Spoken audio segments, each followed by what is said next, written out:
ঘন্টা বৃষ্টি অনেকটা কমেছে, অর্ধেক নেমে এসেছে 153 মিলিমিটার। তারপরেও এটা অতি ভারী বর্ষণ। আমরা নর্মালি যেটা হচ্ছে 89 অ্যাভাব যদি বৃষ্টি হয় 24 ঘন্টা, এটাকে অতি ভারী বর্ষণ বলি। এক্ষেত্রে দেখা যাচ্ছে যে ওই সব জায়গাতে বৃষ্টি কমছে, কিন্তু খুবই ধীরে, ওইভাবে হঠাৎ করে বৃষ্টি কমবে না। আমরা বলেছিলাম যে 11-12 তারিখ থেকে বৃষ্টি অনেকটা কমে যাবে।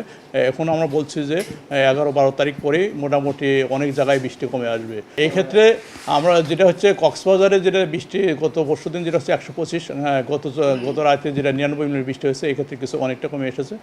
তবে যেহেতু আপনার এখন ওই সব জায়গাতে বৃষ্টির কারণে অনেকটাই মানে স্যাচুরেটেড অবস্থা রয়েছে, এই ক্ষেত্রে দেখা যাচ্ছে অনেক ক্ষেত্রে অল্প বৃষ্টিতেও ল্যান্ডস্লাইডের সম্ভাবনা রয়েছে।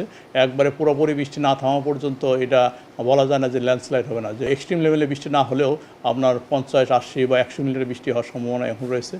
সেক্ষেত্রে তো আগের মতো যে অবস্থা ছিল তার থেকে কিছুটা উন্নতি হয়েছে। ক্ষেত্রে আপনার বিশেষ করে রংপুর, রাজশাহী এইসব জায়গাতেও বৃষ্টি বেড়েছে। তবে ওই রকম যে এক্সট্রিম লেভেল বৃষ্টি হয়নি, যে 300 মিলিমিটার বা 400 মিলিমিটার এরকম যে বৃষ্টি হয়েছে আপনার 100 থেকে 200 মিলিমিটার ভিতরে। এক্ষেত্রে যেটা হচ্ছে যে যেহেতু আপনার আগামী আর 2 দিন বৃষ্টি হবে, সেক্ষেত্রে আগামী 2 দিনের যে বৃষ্টি যে চলমান থাকবে, সেক্ষেত্রে পরিস্থিতি অনেকটাই অপরিবর্তিত থাকবে। এটা আমরা আশা করছি যে 12 তারিখে পড়ে যায়, যখন বৃষ্টি কমে যাবে সেক্ষেত্রে পরিস্থিতি অনেকটা উন্নতি হয়ে যাবে। ঢাকাতে যে ক্ষেত্রে এটা একটা অনেকটাই ঢাকা আমি লাকি বলবো, কারণ ঢাকার সারাউন্ডিং অনেক বৃষ্টি হয়েছে। যেমন ফরিদপুরে বৃষ্টি হয়েছে প্রায় 150 মিলিমিটার মতো, এমনকি টাঙ্গাইলে বৃষ্টি হয়েছে 124 মিলিমিটার ভিতরে, কিন্তু শুধু ঢাকাতে মাত্র 28 মিলিমিটার বৃষ্টি হয়েছে।